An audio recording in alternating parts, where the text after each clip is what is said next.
So this is just a quick audio check. I'm using a new streaming setup. I want to make sure audio is working before we get started at 11, and we'll be back starting in about 3 minutes.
All right, good morning and welcome to Coding with Jess, where you get to code along with me while I work on a thing.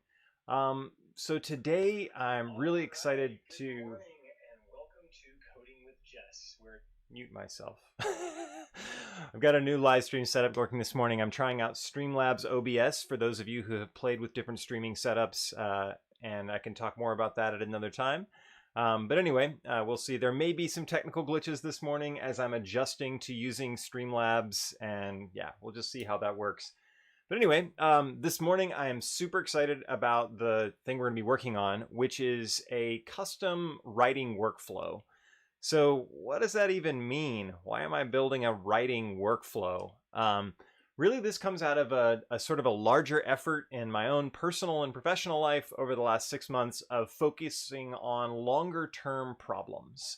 And so what do I mean by that? Well, for the last 15 or so years, I've focused on sort of the immediate challenges associated with writing code and building companies and generating profit, and have started a few startups and have been down that road. And what I've really found that I am passionate about is seeing larger ideas come into shape, but I haven't spent nearly as much of my career on that to date.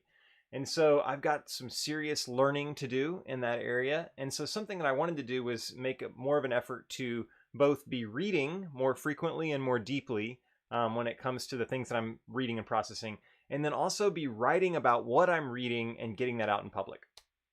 So my writing workflow is really all part of a reading workflow as well, where I'm digging into certain topics, taking notes on those topics, and then publishing my notes to my personal site. For me, that's like a way that I can sort of trick myself into doing good work, is if I force myself to work out loud, like I'm doing right now, for example, it's like almost like public accountability. I know that I'll actually invest time into getting better if I force myself to do it out loud. So I'm doing the same thing with my writing workflow. And what I'm really going for here is something that's like a really straightforward, quick way to get my notes out of my Bear app notepad onto my personal site in a way that I can share them with the world. So I started this last week, or maybe it was a week and a half ago. Or so. If you look in the Twitter link, or in the description of the YouTube video, there's a link to the previous week's the previous stream where I did a 2-hour session kind of getting started on this. So we're actually well underway. So I'm going to start by basically going over to my whiteboard over here, and we're going to like draw out where we are in terms of the solution that we're building and talk a little bit about sort of next steps there. So, but before we get started, I'm gonna open my Pomodoro app and start as we always do. Just like we always do on Coding with Jess, we're gonna work in 25-minute sections with a 5-minute break. And we'll kind of move through our time like that. So I'm gonna switch over to the whiteboard. By the way, I see a couple people have joined us as viewers. Feel free to say hi in the chat. I'll keep my eyes on the chat as well and kind of interact with there as well. All right, so let me starting my tomato timer, switching to the whiteboard. All right, so you guys should be seeing a whiteboard now, and we'll get started here. Okay, so here's how my setup works roughly. Right now I use BearApp over here to do most of my note taking. In my workplace at Lambda School, I also use Notion to take notes, but I still find using a web-based application not as responsive and not as fast as I would like, and so Bear is my main deal. So my notes live in BearApp, where I have lots of them, and then what I'm doing with my notes in BearApp is I basically add a tag. So Bear supports these things called tags. So I add a tag called publish to the bottom of a note that I wanna publish. So let's say this is some note. It's got some content. Add a note, or I add a tag called publish. The next thing that we do, and I'm going to show all this to you in code, but I wanted to kind of like walk you through it at the whiteboard first, so you kind of have a visual of kind of where we're going. Is we take the Bear SQL database. Actually, it's a SQLite database, and we extract from it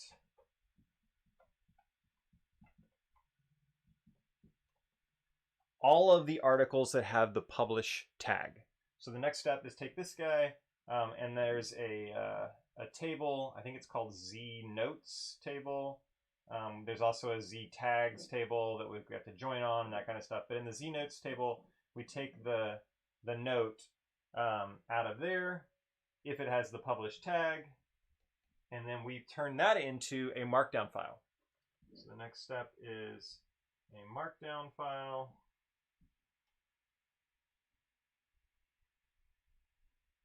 .md.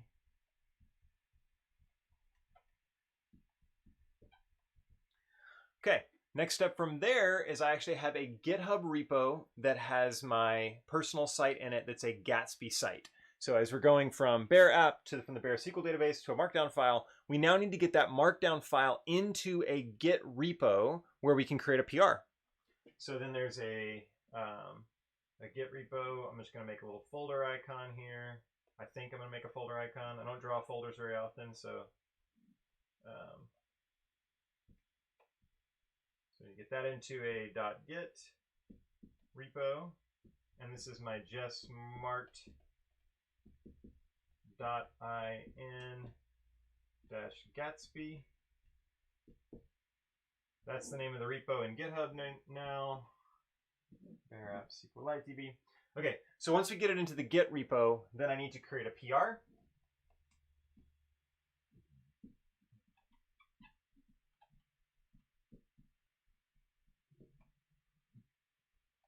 Pull request. And then I usually do a review, but I'm going to leave that step off for a second. So then we do a merge of the pull request, and then that does a netlify deploy.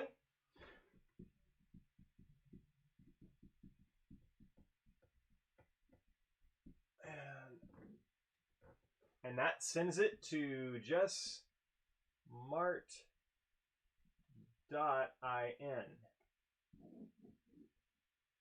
All right, so let me walk you through that one more time, end to end. So I do my writing in BearApp. I write notes. I put a tag called publish, which means that I'm ready to like publish this note. I have about 500 plus notes in BearApp currently. I don't want to publish all of them.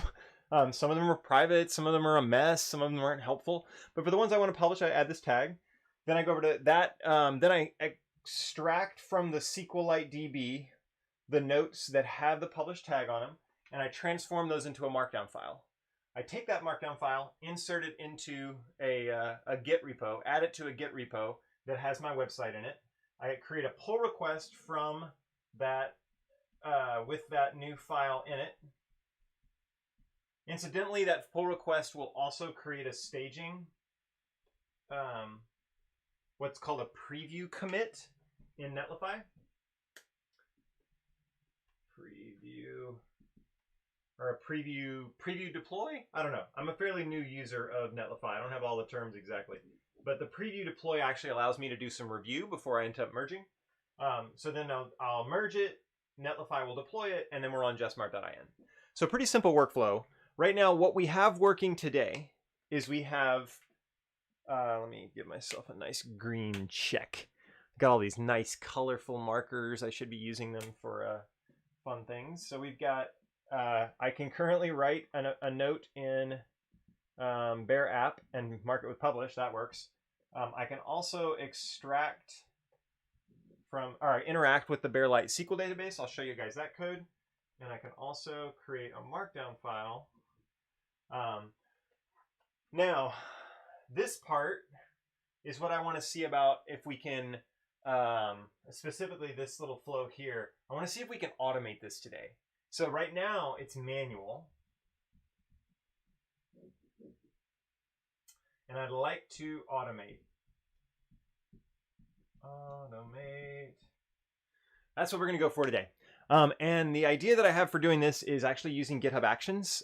So it's going to require us to solve a couple of problems. So let me go ahead and like elaborate on what those problems are. And then as we're going through this process, you'll kind of see them as we face them one by one. One, the BearApp SQLite database lives on my local computer and on my iPhone and all my other devices. It's distributed across my devices using Apple's iCloud, you know, magical stuff. That means that it's not accessible on the web anywhere unless I push it somewhere on the web. So the first thing we need to do is, let me write these things down real quick, is make host SQLite, or let me say sync SQLite to web is going to be the challenge, first challenge. We got to get it. If we're going to do this in an automated way using GitHub Actions, we have to have a way to access the SQLite database, not on my local machine. I remember back in the day, like 15 years ago, I used to run my website off of my local machine. I had a PowerMac G3, I believe, that, and I had a static IP that I purchased and ran my domain off of my local machine. In that case, that would have actually, I could have like synced on some regular interval the database to a different spot in my local machine, and it would have been available. I'm not going to do that right now. My laptop is not always available online. I don't always have a static IP. So we need to get this into the cloud. We need to host it somewhere. So that's the first challenge. The second challenge is we need to write, let's say, automate Markdown extraction from SQLite using GitHub Actions. So automate MD extract script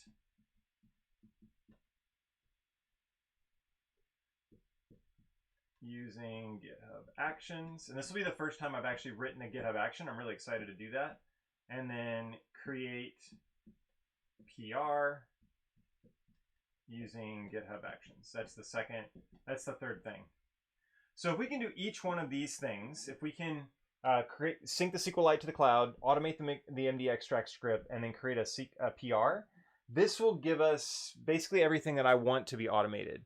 At that point, my challenge will be, or the thing that I'll want to do is I'll want to like be notified somehow maybe of the fact that that's done, and maybe send a link or something to the PR, and then I can review the PR and maybe even like the preview deploy. Even if I could review it on my phone, that would be super slick. And then actually just merge the PR, which will ship the article.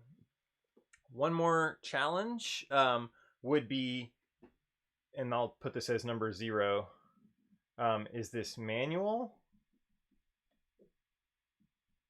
or cron? What am I trying to say? Automated, on a schedule. Scheduled. Thank you. There we go. Is it manual or scheduled? And like, how do we kick this process off? So that's another interesting challenge. All right. Well, without further ado, I think you guys understand what we're trying to work on today. And I'm going to go ahead and switch over to my desktop and get started working on it. Okay. So I mentioned that I've already written some of this code to get this working. All right, so where do we want to start today? So let me, you can probably go ahead and go to if you're curious about this code, it's already available in SQLite, in that Bear SQLite. There's a repo linked from the description that's called Bear SQLite to MD, that has the Ruby script, which interacts with SQLite and extracts everything from it. It's not perfect yet. There's one thing that we're going to want to figure out, which is this to do right here. We want to get only notes that were updated after the last time this ran. So this is one of the challenges. We could get every note every time.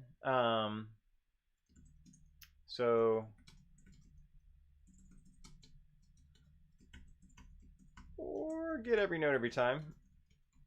And every note with the publish tag.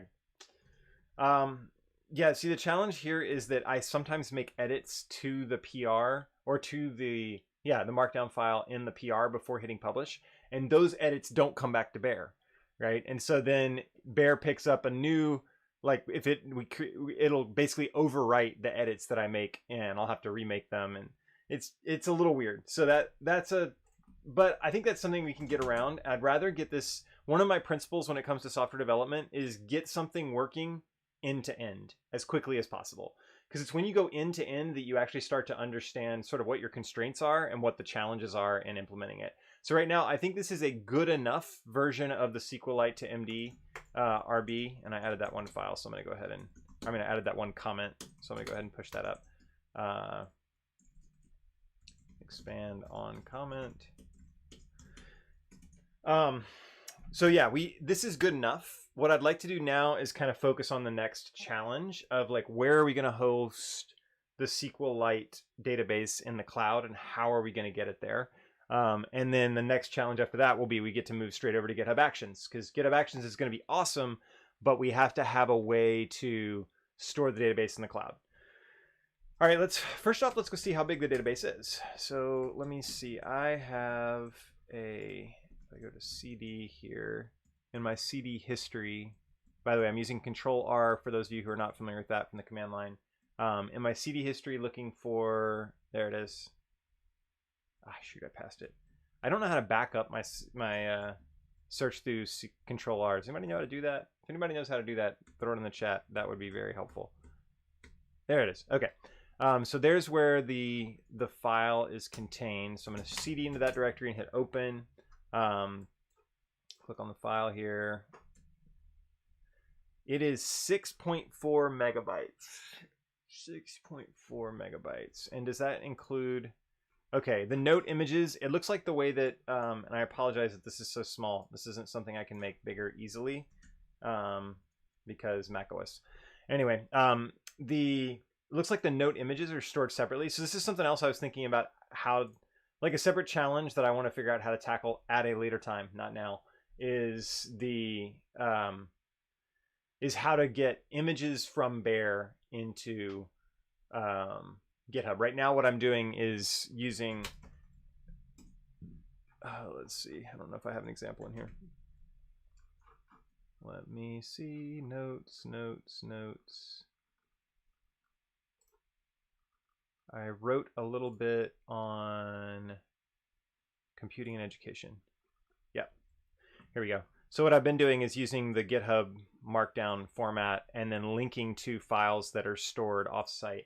So this is a little bit manual, and basically what I'll have to do is, again, let's get this working end to end. We can come back and revisit that, but my point is there's one more challenge that we don't know how to exactly face, but we'll figure it out. The notes are in here, and they are linked from, we could grab them out if we needed to, and then actually upload them to someplace. Okay, so we've got this 6.4 meg SQLite database that has all our stuff in it.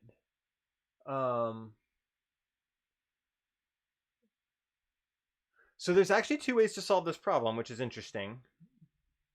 Basically, the core of the problem is I need to get something from my computer to someplace that I can access it from GitHub Actions. From a GitHub action, I need to be able to read the database, ideally, but the data, really.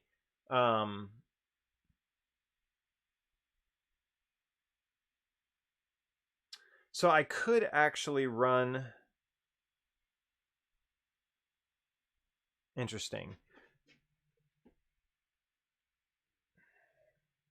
Maybe I'm making it too complicated. So one option here is, and I can switch back over to my whiteboard, show you what I'm talking about. How do I do that? There we go. This new setup. So one option is I could have the markdown, the GitHub action. I could have it just start with the adding the markdown file to the Git directory and creating the PR. And I could still run this script that gets the file from my BearApp database and stores and creates a markdown file. I could run that script locally and sync up just the markdown file. Do I like that or do I not?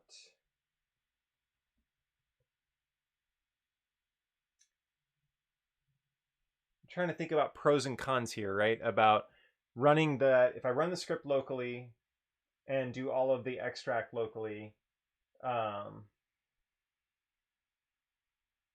think I want to do it in GitHub Actions, and here's why. If I consider this writing workflow to be sort of like a production system that I want to operationalize, then having it run from my local machine, I can't as easily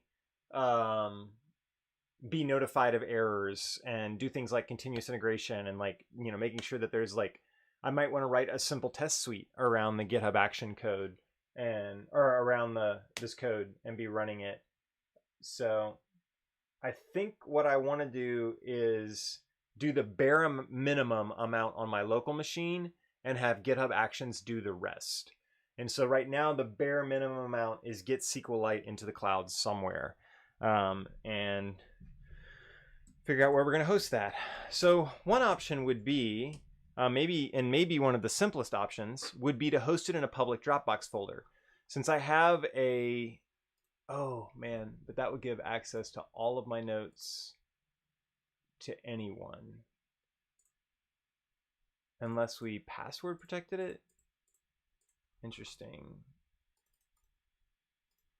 So let's read up a little bit about that. So the reason I like this idea is because in order to execute on this, the only thing I need to do is run like a CP locally.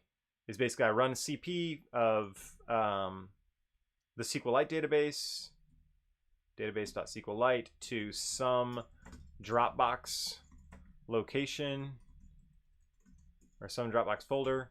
And then Dropbox's syncing and hosting takes care of it for me.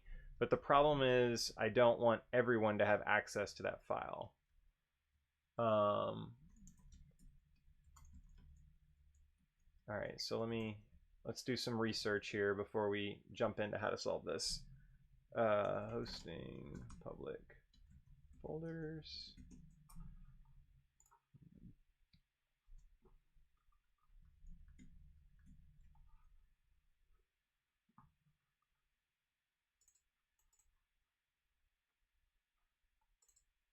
By default, the folder is private to your account.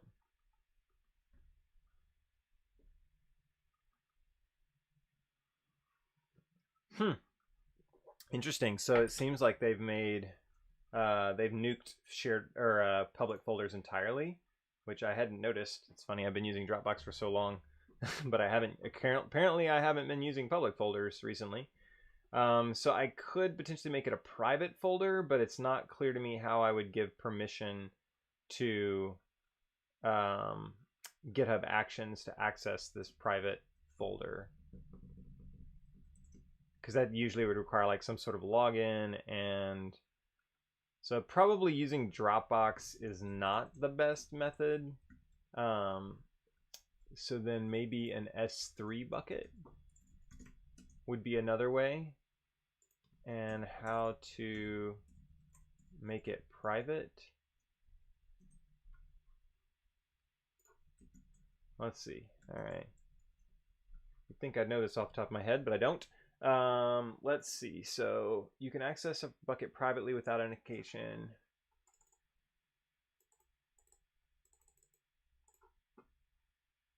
From an Amazon VPC. Good grief.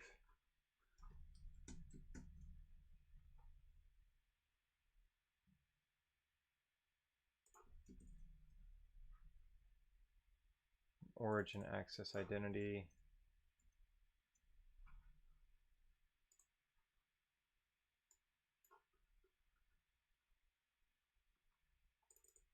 Oh my goodness. One of the things that's just maddening about S3 is it's so powerful, and yet it's so confusing about how to use it. I'm probably going to want to find a doc that somebody's already created. Simplified guide, that sounds promising. That walks through how to do this so that I don't have to figure it out myself using the AWS docs and like their interface, because it's just super frustrating and confusing. So I wonder if there's like a private URL. I wonder if that would be, in my mind, that's private enough that I don't have anything especially sensitive in my notes that I wouldn't want to get out. So if there was just a private URL that was only technically is guessable, but so is a private key. All right, let's try this. So aws.amazon.com. Login. AWS Management Console. All right. I'm going to blank out my screen real quick while I type some passy words into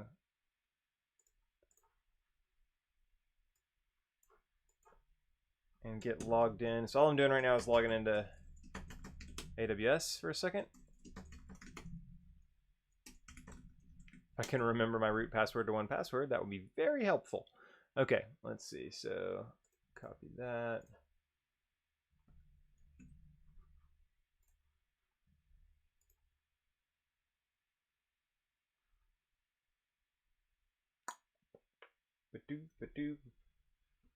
All right. Hey, Brent, thanks for tagging along. Let's see. So S3 signed URLs might work. Yes, that's kind of what I was thinking. Something along the lines of S3 creds to push it from your local box to S3. Yep. And then GitHub Actions would have the same creds and would sign a URL to fetch the stuff out of the bucket. Would sign a URL. I'm not sure what that means, sign a URL, but I think what you're basically saying is like you have a URL. You have a URL that has a key embedded in it of some sort, and as long as that key is hard to guess, it should be okay. Let me go ahead and share my desktop again because I'm logged into S3. Let's see here. There's my S3. Make this thing bigger so it's easier for y'all to see here. Temporarily re-enabled the previous version while we continue to improve the console experience. Oh, look at these old buckets from back in the day. Roads of Far. Oh my goodness. 2010.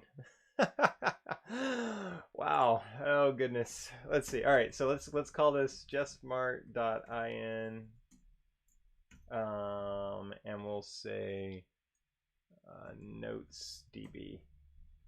There's the name here. Let's see. I guess doesn't really matter where. We'll go with US West Oregon. Copy settings. I'm not going to copy settings for any buckets. We're just going to create a hit next. This, by the way, this console is completely new to me. Obviously, I've been using S3 for 10 years now, and things have changed a little bit. Keep all versions of an object in the same bucket. Server access logging. Yes, I would like to do that. Yeah, that's fine. Target. When your source bucket and target bucket are the same, additional logs are created for the logs that were written to the bucket. Yeah, that is kind of annoying. I'll have to create a new bucket to. I should probably enable logging, so we'll come back to that. All right, you can use tags to track project costs. Don't care about that. This is going to be pretty minimal. Object level logging. Oh, all right.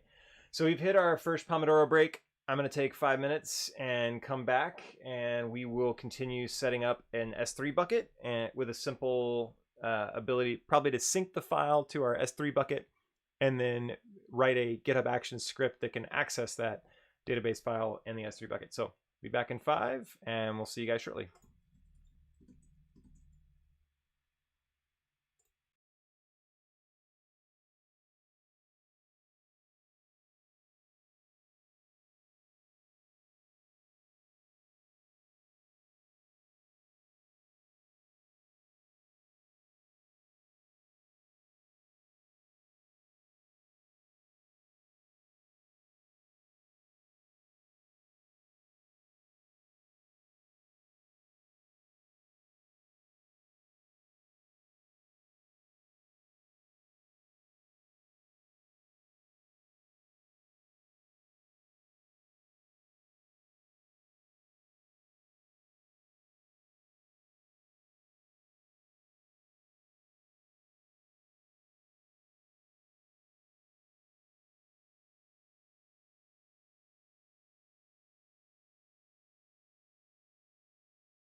All right, it's only been 4 minutes of my break, another 55 seconds yet left, but I am ready to go ahead and get started.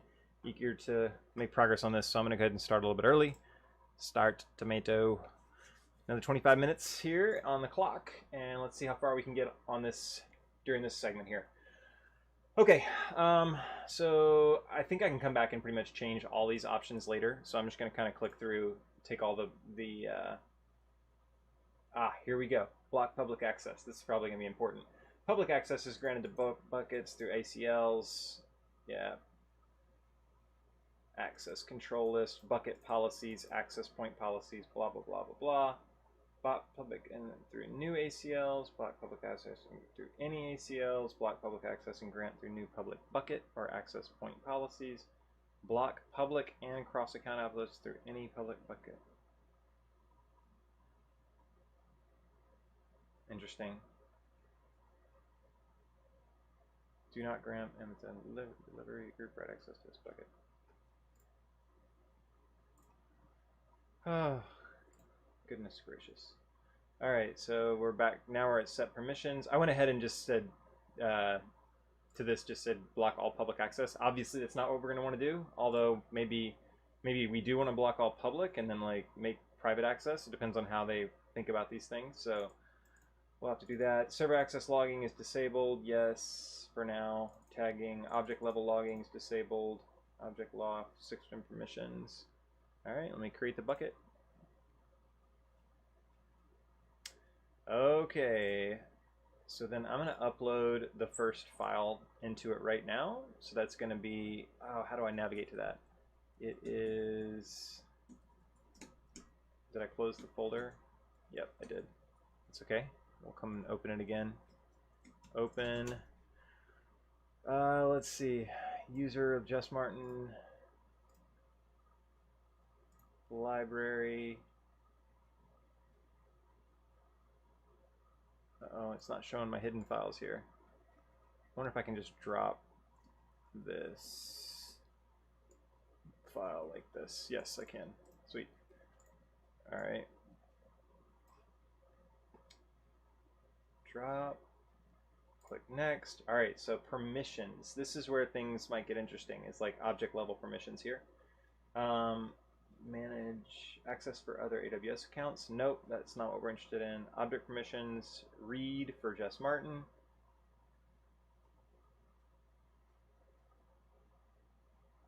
Read write.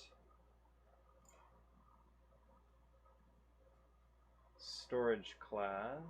Actually, let's go previous real quick.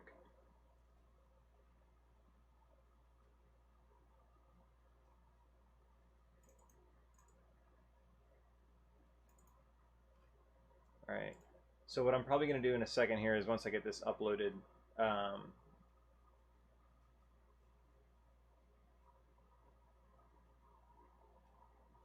is search for signed URLs and see how we might make this available. All right, uploading. Do.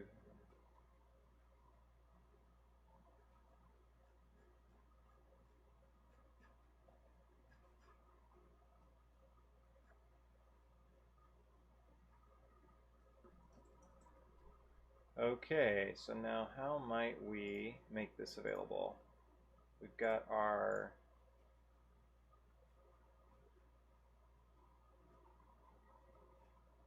oh, that's interesting. Static website hosting. That's kind of what we want to do, but we still want to make the file somewhat private. So let's search for signed URL, S3, share an object with others, using signed URLs. Here we go. All right. A signed URL includes additional information, for example, an expiration date and time that gives you more control over access to your content. Choosing between canned and custom policies. You can reuse the policy statement for multiple files. How signed URLs work. All right, great. In your CloudFront and distribution, specify one or more trusted signers, which are the AWS accounts you want to have permissions to create signed URLs, blah, blah, blah. You develop your application to determine whether a user should have access to your content and create signed URLs for the files or parts that you want to restrict access to. A user requests a file for which you want to require signed URLs. Your application verifies that the user is entitled to access the file. They've signed in, they paid for access. This seems overly complex. Like it's going to have to like go back out to my application, which I don't even have an application. And yeah, this doesn't seem like the easiest way to do it. Share an object with others. I just want a pre-signed URL, I think. All objects are default. Yeah, this is exactly what I want to do. All objects are by default private. Only the object owner has access to these objects. However, object owner can optionally share objects by creating a pre-signed URL. I like that. So the question will be how to get that information to GitHub Actions. So this is interesting. So let's see how this works. See if we can set this up real quick. Generate a pre-signed object URL. Burp, burp, burp, burp. I don't want to do it. I am instance profile valid up to 6 hours.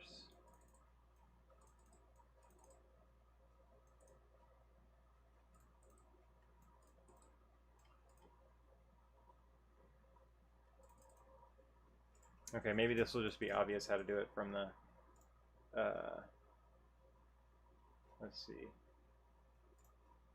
Control list, access, as per usual.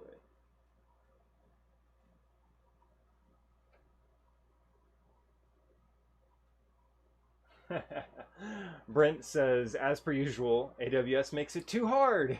If you can install an AWS SDK that your GH action can use and set the AWS secrets for GH actions to use, then you might be able to do that. Sorry if this is taking you down a rabbit hole. AWS, why?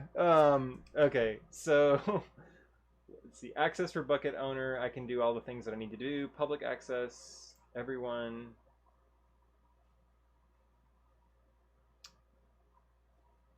Can list objects, write objects. Neither one of those. I want read objects. Read bucket permissions. Oops. Good grief.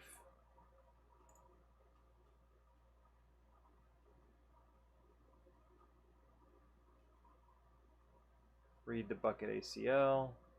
So this actually pushes me down the path of, if you've been tracking with me this whole time, where I was talking about maybe how much of this do I want to do in the cloud versus how much of this do I want to do on my local machine. If I was to run the BearApp script that does the extract on my local machine, then I wouldn't have to worry about securing the information, because what I'm at that point extracting from the BearApp database is I'm extracting the stuff that I'm going to publish on my personal weblog or blog or my personal site anyway. And so that doesn't actually need to be protected. I could probably not store it in S3, avoid all of this complication, and kind of go with that. Let me see if Netlify has any like simpler solution, because this is where I'm actually hosting my. I'm a new user of Netlify, so I don't actually know what all they offer. But this is where I'm hosting my site, so it could be that Netlify has something that makes this way easier. Just about anything would be easier than using AWS's interface to do this. So let's see, deploy and host. I'm just going to kind of scroll through their pages. Let's see. So let me log in real quick. Go to my app, jessmart.in, and there are plugins, there are functions, which are Lambda functions. There's identity services, which allows me to set up like a sign up sheet. There's this forms stuff that they support, so I can like have static forms that is responded to. There's large media. Interesting.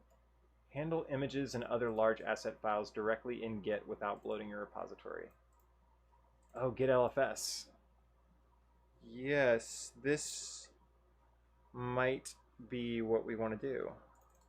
No, because then I would have to check the I could potentially store it in a private GitHub repo that... Interesting. Can you link multiple repositories to the same...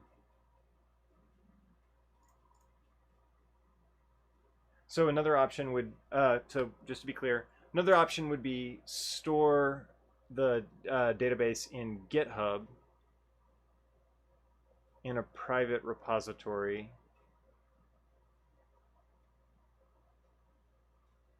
Actually, you know what? That makes a lot more sense.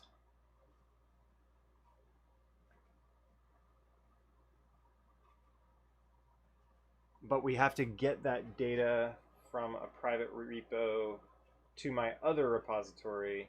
And so the GitHub Actions would have to be like across two repositories. So that, like a private and a public, because my blog repository, my personal site repository is a public repository. You know what? I'm probably making this too complicated by trying to run the SQLite script in the cloud. But I want it to work. I want it to work. I want to be able to, and certainly this is possible to do with S3. It's just going to require more digging. So let's give ourselves 13 more minutes. Like, we've got our timer here. Keep digging on this for 13 more minutes to try and find a solution that seems easy enough. And then that's my time box. That's as much time as I'm willing to invest in figuring this out today. Because we still have the GitHub action that will take the markdown files, create a PR, and get it ready. Yeah, I mean, the other option here is like scrap GitHub Actions entirely, do everything with a local Ruby script, set up that local Ruby script the way that I can run it as a one-liner locally. But yeah, I really want to productionize this well, and I don't think having a local script is the way to do it. So let's give it 12 and a half more minutes. Here we go. So Netlify allows me to use Git Lfs, which is like the ability to store really large files in Git, and doesn't like, so the fact that like it's a 6 meg or even all of the images and things like that would be perfectly reasonable to store in Git, but I would need to still store this in some form of private repository and then associate that with my Netlify account. So I don't think that's a viable way to do it. Yeah, I don't even see where. I think they just assume that you're gonna build and deploy. Yeah, there's my build and deploy stuff. Let me go look at large media overview.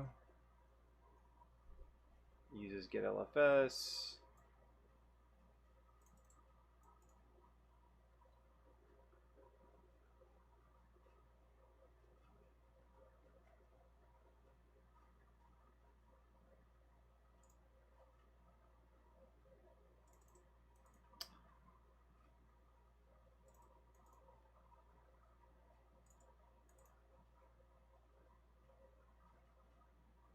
Yeah, I think that is a different and probably not as profitable rabbit hole here. So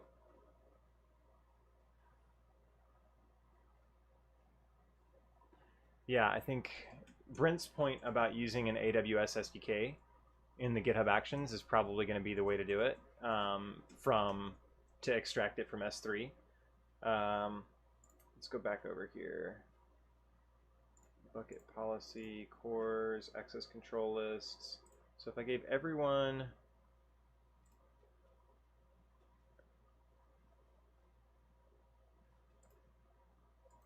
what does list objects even mean? So let's say save that.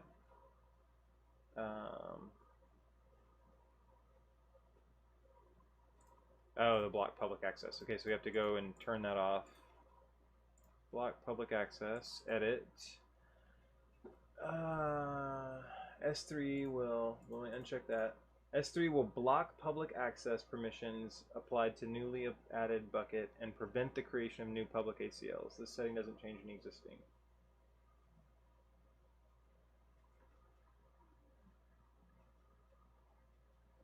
I'm just going to turn all this off. Save. Confirm. Public access settings set differently. Alright, so now object level logging, object lock, events,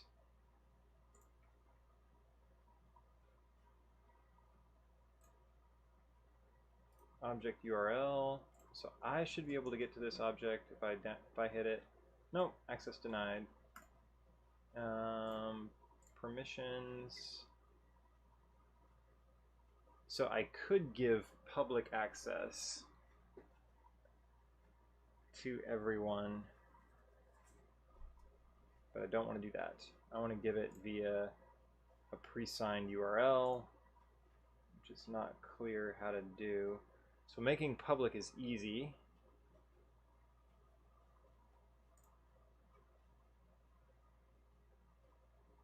Don't want to encrypt it. At least not yet. That is a cool option though for in the future.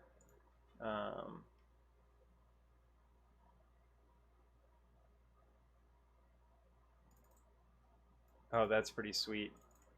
The ability to treat CSV, JSON, or Parquet files using SQL. This is something we did. We stored a lot of big data files in S3 at one point using Parquet format, and the ability to do this like natively right here is pretty cool. Okay, access for other AWS accounts for the object owner. Obviously, I want to be able to read it. So click save here. Save. So I should be able to read this now if I go to this URL.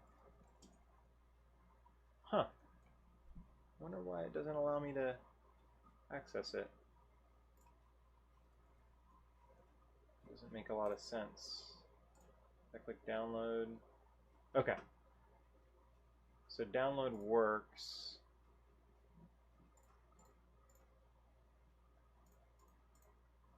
Interesting that I could have multiple versions too.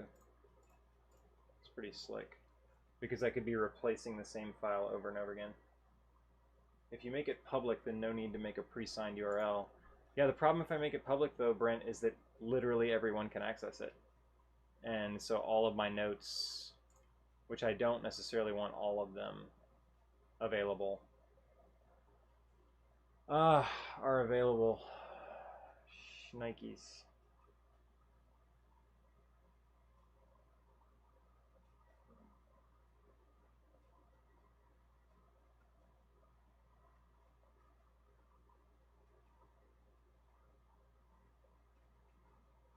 Okay, 6.5 minutes here. Let's do a little bit more Googling on pre-signed URLs for S3. Maybe I can make this, create a bucket, an object key, create a pre-signed URL by creating an instance of the URI class.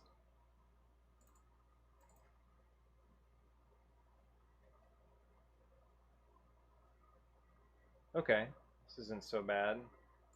If I'll need to do the whole like login dance with S3.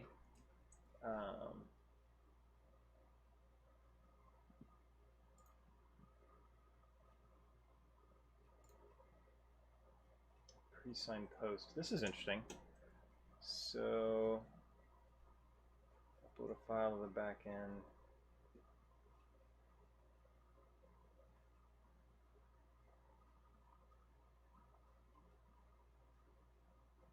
Obvious solution is to upload the files directly to S3. However, in order to do that, the client needs AWS credentials, which is not ideal.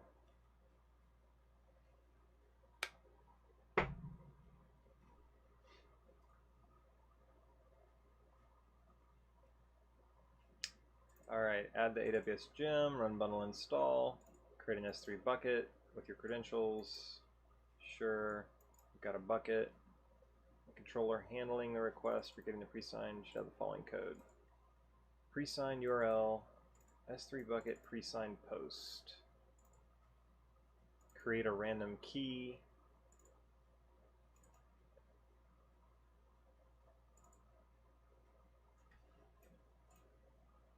Should have the following code. We're creating a pre-sign URL using the pre-sign post. Okay. The key option specifies the path where the file would be stored.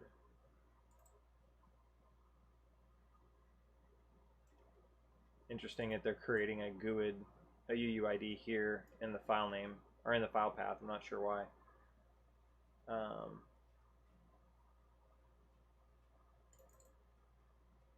Oh, okay. In S3, we can't have duplicate keys, so we're using secure random to generate a unique key.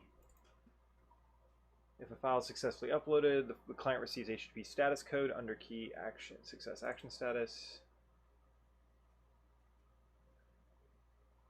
Signature expiration specifies when the signature on the post will expire, 15 minutes.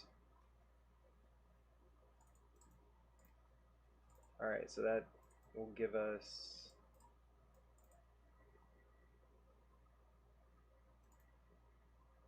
once it can proceed with the actual file upload. See, this is a pre-signed post. What we want is to pre-sign a URL for download, not for uploading a file. The main advantage of uploading directly to S3 is to be considered less load on your application. File upload happens, we can bypass the 30 seconds heroic time limit. AWS credentials are not shared with the client application.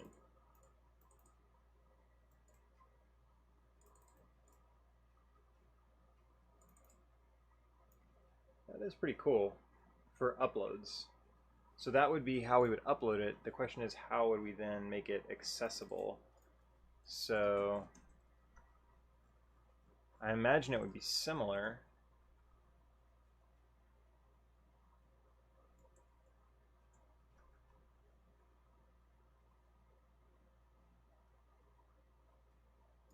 S3 client, AWS 3 pre-signer.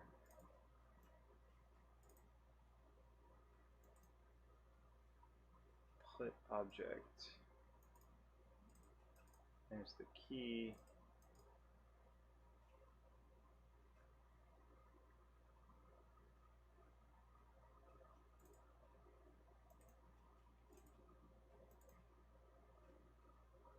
I'm not sure this is exactly what I want. I'm trying to generate a pre-signed URL to send to the browser so that the browser can upload it to S3. Yeah, this is another pre-signed post. We actually want to do a pre-signed URL to be able to access, not upload. Although maybe it's two sides of the same coin. Maybe once we get it up, we can then bring it down. Uploading from Rails to AWS 3.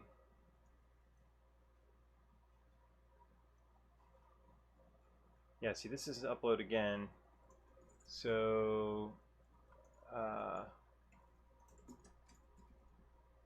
oh, you know what?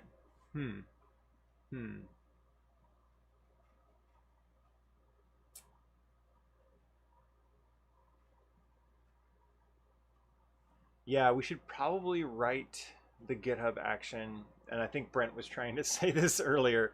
So what we should probably do is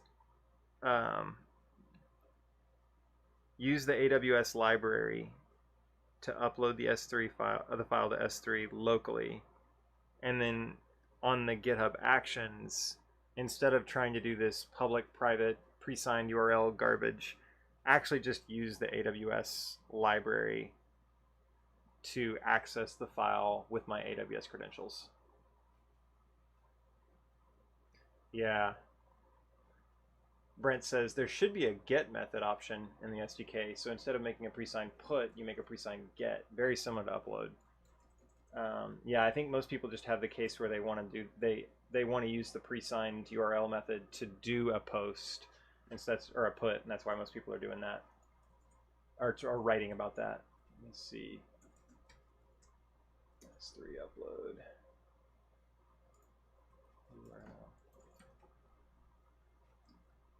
S3.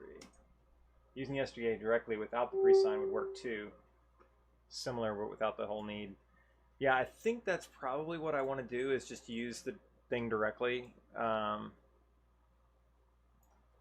go around the pre-sign URL.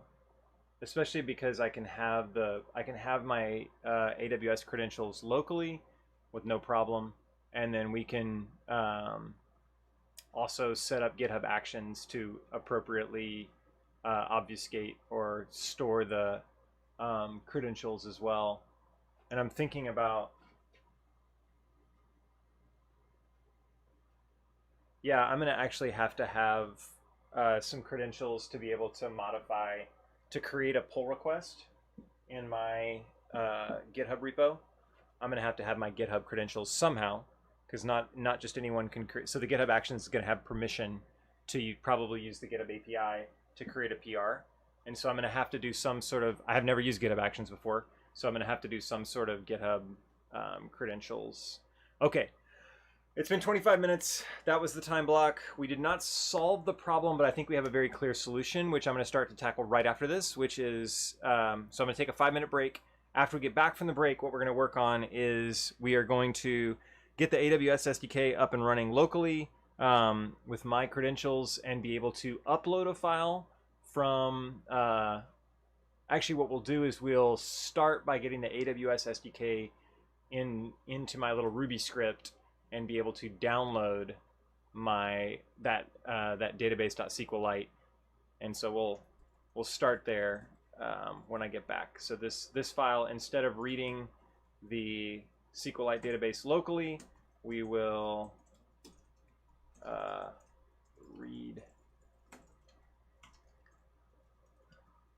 copy the SQLite database from S3 locally. Then, or like via AWS SDK. Okay, cool. That is what we will do. We will avoid all the pre-signed URL garbage. This is probably what I should have done to begin with. I don't know why this didn't occur to me, but sometimes you have to go down some false paths to realize, like, oh, you're just being silly and making this way harder than you need to. Use proper credentials and use the SDK and make it work. All right, so I'll be back in 5 minutes. See you then.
right, our break is over and back at it. So go ahead and start the next Pomodoro. All right, for the next 25 minutes, what we're going to be working on is trying to set up our Ruby script, which extracts things from SQLite to actually read the SQLite database from an S3 bucket instead of reading it from the localhost.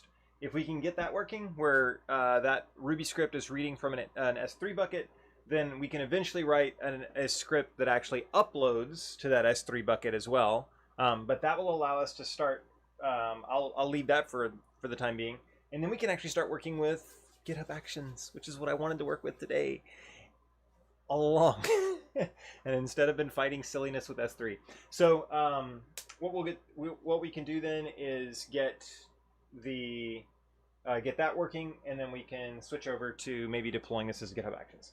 I imagine, so normally my live streams are 2 hours long, which is 4 Pomodoro sections.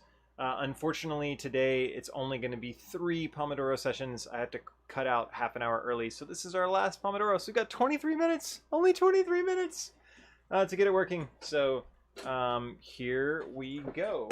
Hey, buddy, I'm working right now, okay? Huh?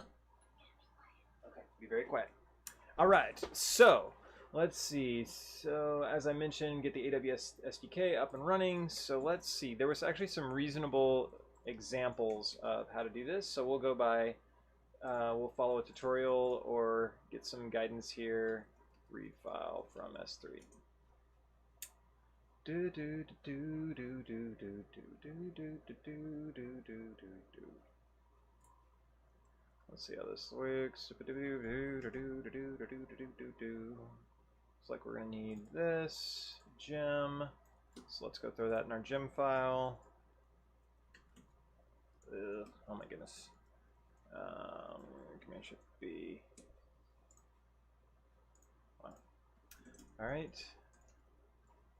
Gem that. Man, I wish that auto-populated like the way that some of the other stuff does. Gem. And what's the version?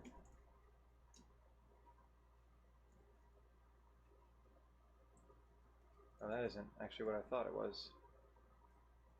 Is this the right thing? 2018. AWS SDK S3. That looks like the right thing. And that looks like what we're going to want. So let me grab that.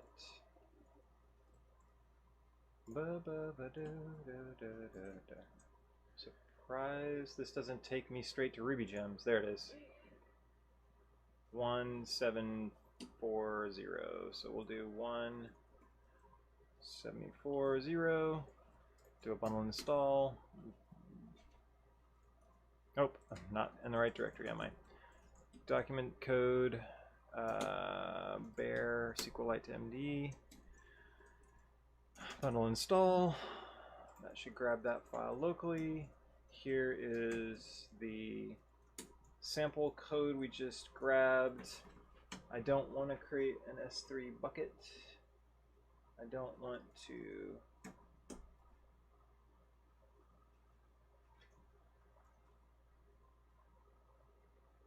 odd.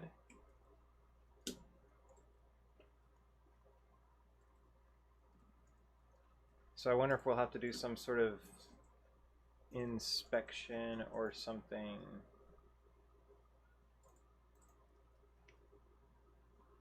Source obj. Okay. So maybe we can have the key.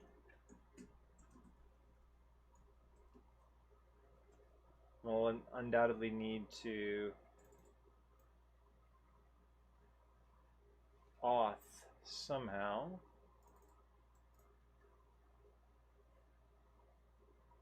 Interesting, they don't cover auth here. The authentication is handled by configuring AWS CLI on your local machine or server. Ugh.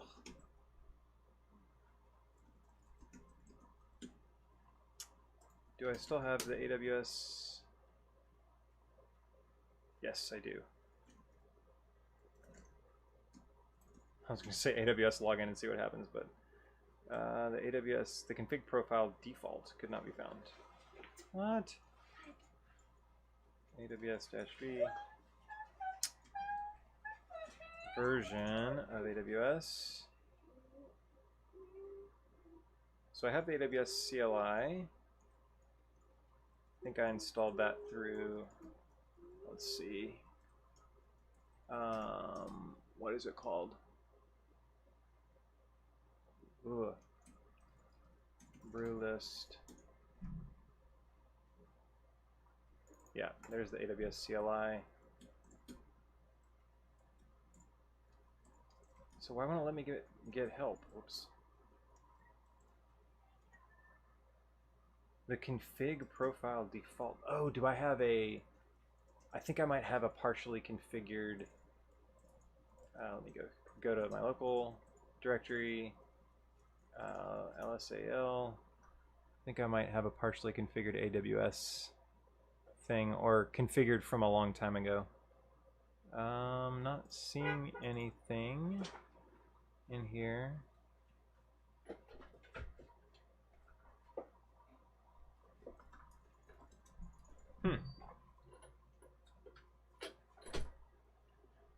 Okay, so where is that AWS configuration freaking out at me for?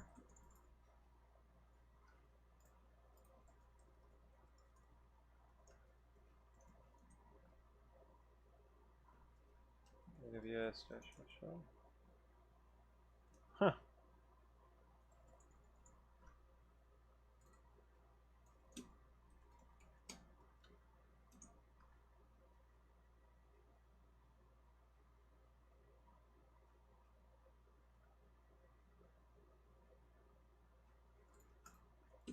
I swear I must have some configuration set up somewhere, which could potentially be in my ZSHRS AWS configure.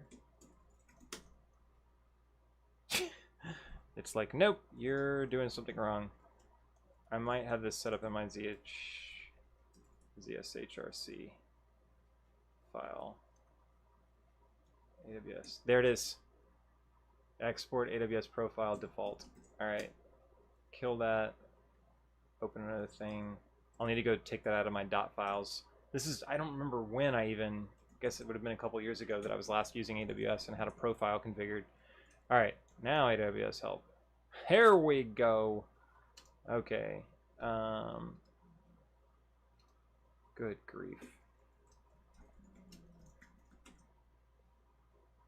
Access key ID.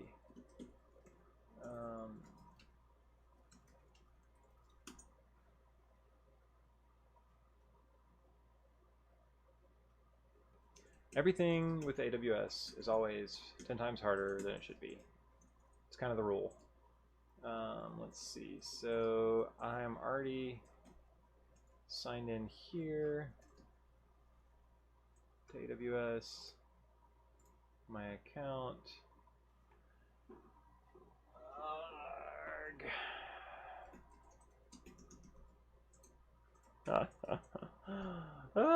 We're going to spend 25 minutes configuring the AWS CLI. I can see it in my future. Good grief. You'd think they'd get better at this stuff. Alright.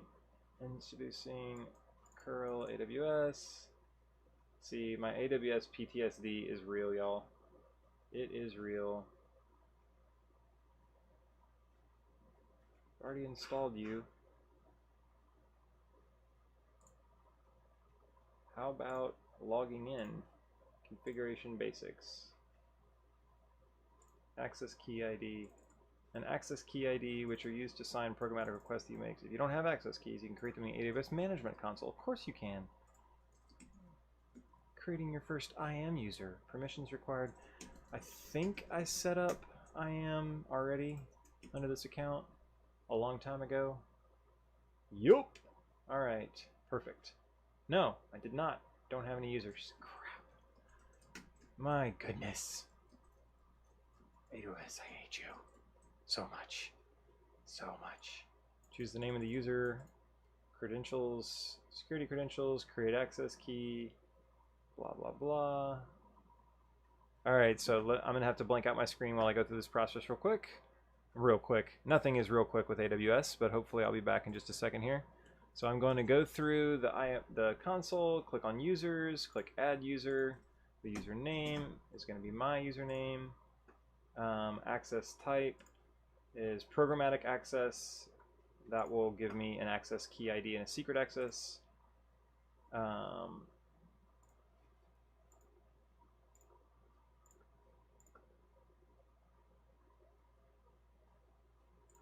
Next, get started with groups. Nope, nope, not tagging. I just want to create the user. Cool, there's my access key ID. All right, this is going to be tricksy. Well, I can go do that. Secret key. Whoops. That. Default region name. Output format. Okay, clearing my console. AWS help.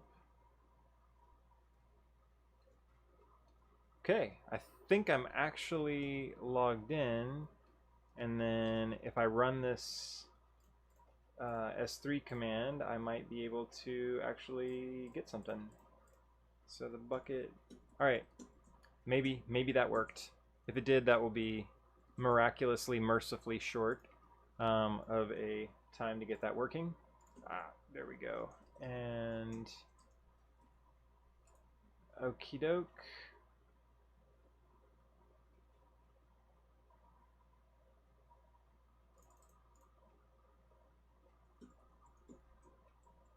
So now I'll come over here and we're not gonna write this as a method. I'm not gonna be creating a bucket. There's my resource. The region is wrong though. I need, what region is this? This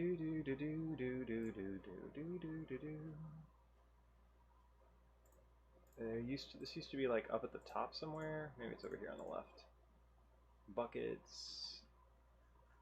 I think I used Oregon West. Permissions.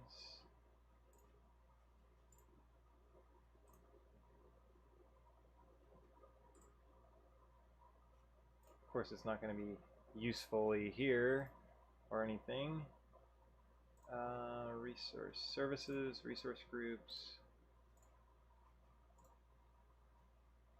S3 does not require region selection. Cool. Then why is it here? Who knows?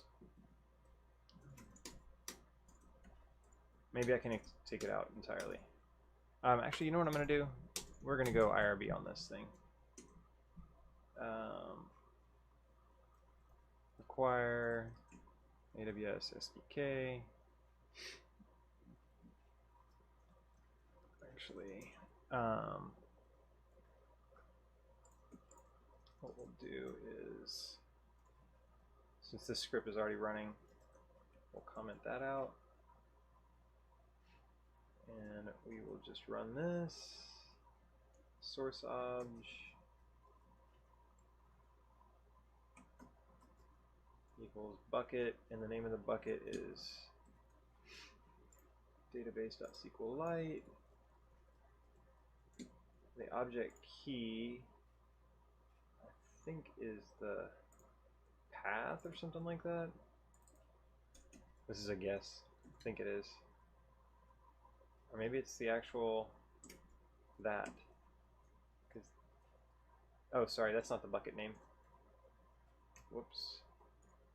We want the bucket name, which is here.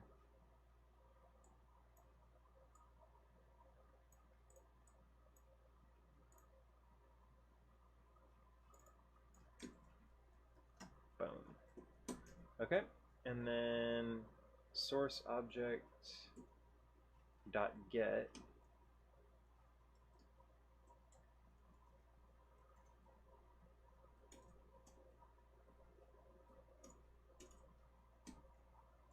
And the local path we want is, just do that. Download it to here, and let me make sure that, actually we'll go over here to this. Oh man, I'm not in the right place. Actually this doesn't have me logged in. So code, bear SQLite to MD, remove database.sqlite from this directory. All right, it's gone. Nuked. Okay. I have to hide that. And then we'll run this file. Ruby SQLite MD. Uninitialized content. Oh, right. I have to do require. Require. Yes, CLI. Except that wasn't what it was called. What was it called? Gem file. AWS SDK. S3.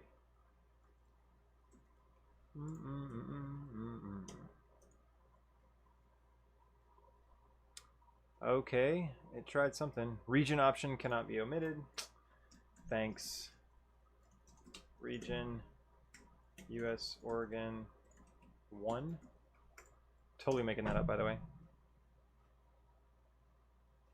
Ha ha ha. That is a helpful error message right there. Where is... Oh, it's US West 1, I think, is Oregon. Again, I'm just going to guess because it's faster than going to look it up.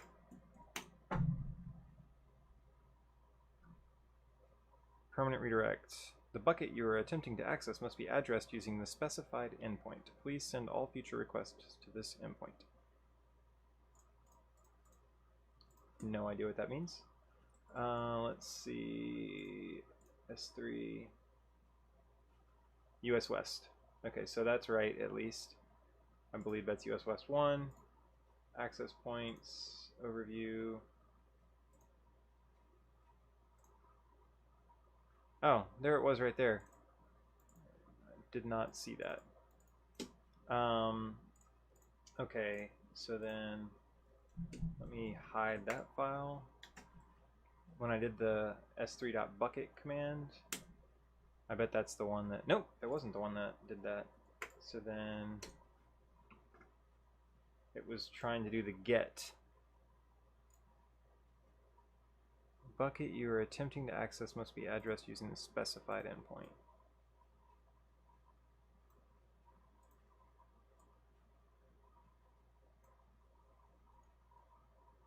I don't see any... Let's go throw that into the old Googles.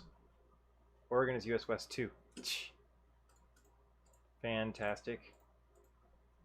So California is US West 1 then, I guess. Thanks, Brent. Access denied. Okay, different error. S3 errors, access denied. Oh, you know why? Because that file and that bucket is not available to my new user. That's actually really good. Man, thanks, Brent. What would I do without you? All right, so, all right, what I want to do then is permissions for this, ACLs, add account. Oh, come on. Canonical ID. Who knows what my canonical ID for my new AWS account that I just created is? Goodness. This is good, though. This is good. All right, let me see if I can find out what the canonical ID is for that user, but that means I'm going to need to blank my screen again.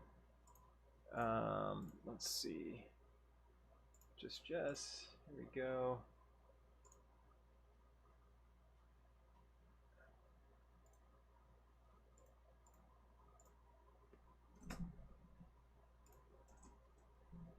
All right, users 1.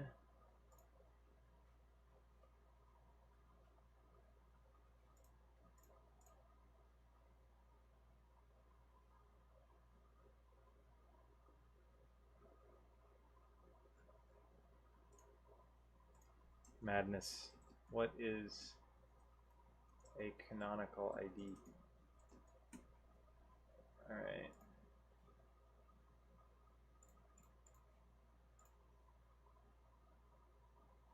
The canonical user ID. All right. Jess Martin would be the canonical user ID. Or that was the user ID I gave it. Maybe the ARN is the canonical user ID. Oh, that's what I fixed.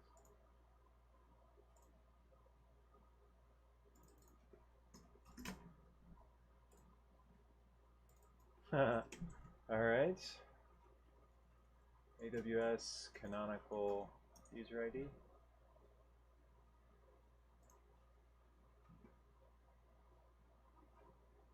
An alphanumeric identifier. Oh, goodness.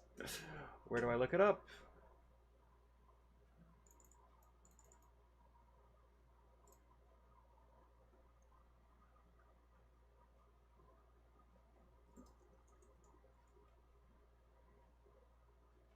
Account identifiers. My security credentials. All right, give me just a second, y'all, and I'll bring you back. My security credentials, canonical, nope.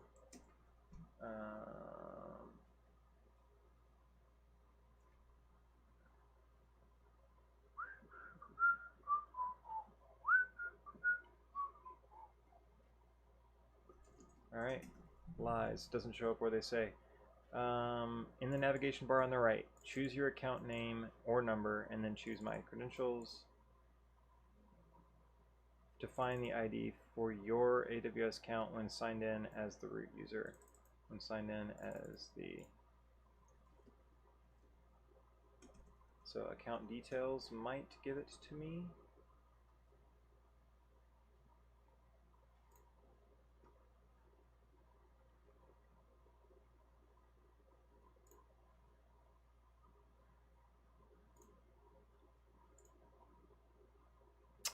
Yoy, oi. Not seeing it anywhere in here.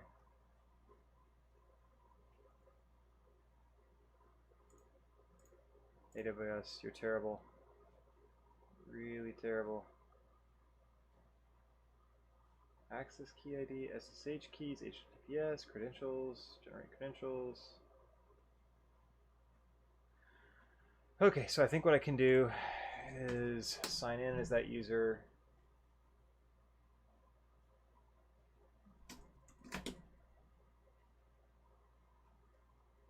And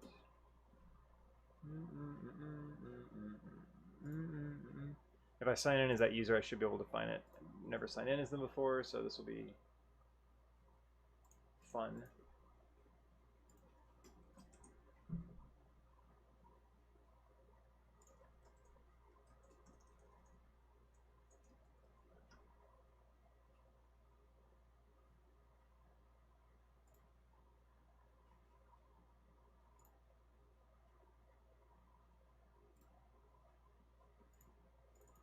All right, close. I think I've got it. Your authentication information is incorrect.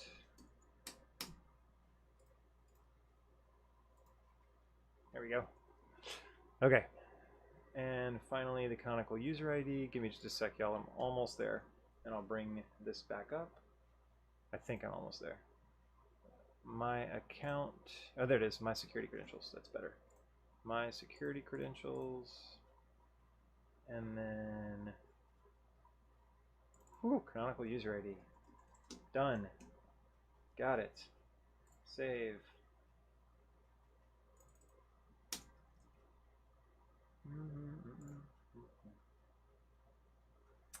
And it tells me I can't do anything with it. What in the world?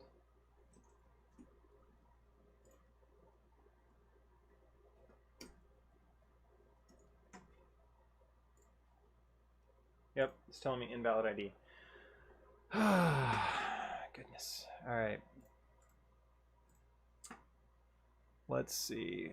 We are right at time.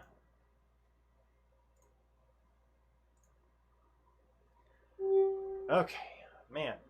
So that was our final Pomodoro. Unfortunately, I don't have one more Pomodoro that I get to do today to struggle through this. So just kind of a little bit of a frustrating session this morning fighting with AWS, but we'll kind of review what we did talk about. So and what we did learn, because we did learn some things, even though I did not make nearly as much progress as we normally make on these streams, and it was a little bit frustrating. So our goal is to be able to take our Bear Notes app, take the SQLite database from that, extract Markdown files, add those to a GitHub repo, create a pull request, and then use that pull request to merge, do a deploy, and then the notes that were in Bear app will be deployed to my website, which is a pretty cool workflow. What we've learned today is that we need to be using the Aws Sdk to store this SQLite database in S3. So we're going to add our little S3 bucket up here, bucket of awful, and we'll have the script that we're running will actually write the file read the file from S3. And then instead of having Bear app on my local computer, this will kind of be our dividing line. We will write from our local computer to S3 eventually, and then we'll read from it to get this working. So probably after this stream, what I'll spend some time doing is actually getting this working, because since there's so many credentials and all this other garbage that I have to wade through, and nobody wants to watch somebody click through the AWS management console because it's horrible enough as it is. I'll probably go ahead and get that working, and then once that part of the flow is working, the next live stream, probably next Thursday, will be working on going from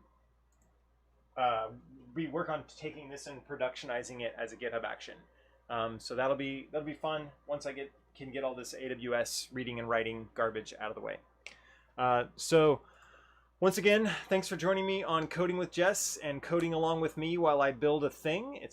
I'm excited to get this writing workflow up and running and more automated than it currently is. And so look forward to playing with GitHub Actions. Hopefully you can join us next Thursday. All right, signing off. See you later.